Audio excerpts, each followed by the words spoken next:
Perkenalkan, nama saya William Nicholas Pakpahan. Saya Rahmadia. Saya Zahratul Hidayah. Saya Dida Kerjatuwo. Kami akan menjelaskan materi tentang koperasi.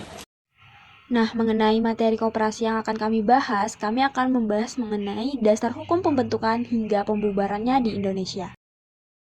Namun sebelum masuk ke materinya, perlu kita ketahui apa itu koperasi. Koperasi adalah badan usaha yang beranggotakan orang seorang atau badan hukum koperasi dengan melandaskan kegiatannya berdasarkan prinsip koperasi, sekaligus sebagai gerakan ekonomi rakyat yang berdasarkan atas asas kekeluargaan. Adapun dasar hukumnya tercantum di dalam pasal 33 ayat 1 Undang-Undang Dasar 1945 yang mengemukakan perekonomian disusun sebagai usaha bersama atas asas kekeluargaan. Undang-Undang tentang koperasi ini tanggal 21 Oktober 1992 yang selanjutnya disebut dengan UUK. Berikutnya mengenai fungsi koperasi. Yang pertama ada membangun dan mengembangkan potensi dan kemampuan ekonomi anggota pada khususnya dan masyarakat pada umumnya untuk meningkatkan kesejahteraan ekonomi dan sosialnya. Yang kedua, berperan secara aktif dalam upaya mempertinggi kualitas kehidupan manusia dan masyarakat. Yang ketiga, memperkokoh perekonomian rakyat sebagai dasar kekuatan dan ketahanan perekonomian nasional dengan koperasi sebagai suku gurunya. Dan yang terakhir, berusaha untuk mewujudkan dan mengembangkan perekonomian nasional yang merupakan usaha bersama berdasarkan atas asas kekeluargaan dan demokrasi ekonomi. Nah, adapun cara pendirian koperasi menurut pasal 6 Undang-Undang Koperasi, yang pertama, untuk koperasi primer, yakni koperasi yang didirikan oleh dan beranggotakan orang seorang dibentuk sekurang-kurangnya 20 orang. Nah, untuk yang koperasi sekunder, yakni koperasi yang didirikan oleh dan beranggotakan koperasi, dibentuk sekurang-kurangnya 3 koperasi. Jika persyaratan yang dimaksud telah terpenuhi, maka ada pula anggaran dasar yang sekurang-kurangnya harus dicantumkan, seperti yang bisa teman-teman baca di bawah. Nah, koperasi ini akan mendapat status badan hukum setelah akta pendiriannya disahkan oleh pemerintah ya. Yang pertama ada anggota koperasi. Nah, di dalam anggota koperasi, sifat keanggotaannya menurut pasal 17 Undang-Undang Koperasi disebutkan bahwa anggota koperasi itu sebagai pemilik sekaligus pengguna jasa koperasi itu sendiri. Lalu, keanggotaan koperasi ini juga dicatat dalam buku daftar anggota. Nah, lalu untuk hak dan kewajiban anggota koperasi apa saja ya? Nah, untuk kewajiban anggota koperasi, yang pertama, harus mematuhi anggaran dasar dan juga anggaran rumah tangga serta keputusan yang telah disepakati dalam rapat anggota. Lalu yang kedua, harus berpartisipasi dalam kegiatan usaha yang diselenggarakan oleh koperasi tersebut. Dan yang terakhir, mengembangkan dan memelihara kebersamaan berdasarkan atas asas kekeluargaan. Nah, lalu untuk hak anggota koperasi apa saja ya?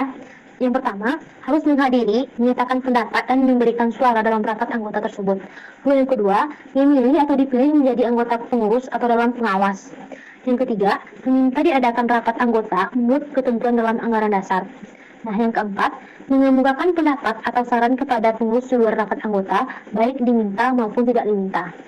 Dan yang terakhir, memanfaatkan koperasi dan mendapatkan pelayanan yang sama antara sesama anggota, seperti mendapatkan keterangan mengenai perkembangan koperasi menurut ketentuan dalam anggaran dasar.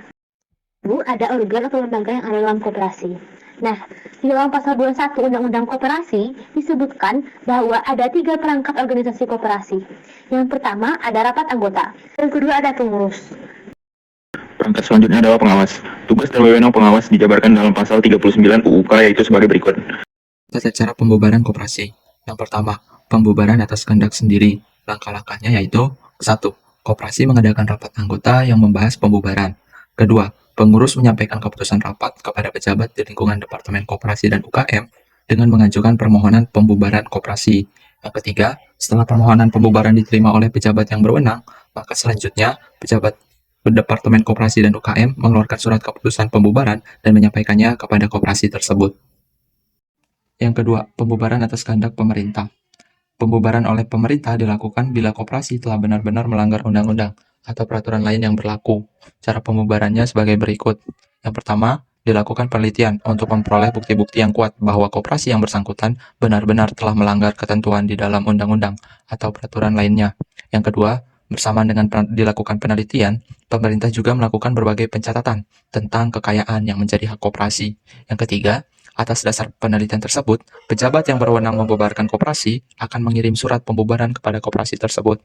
Yang keempat, pada saat yang bersamaan dengan pengiriman pemberitahuan pembubaran tersebut, dikirim pula usul pembubaran kepada pejabat yang berwenang. Yang selanjutnya itu pembubaran koperasi. Pembubaran koperasi bisa disebabkan oleh faktor-faktor dari dalam koperasi atau masalah-masalah yang berasal dari luar koperasi.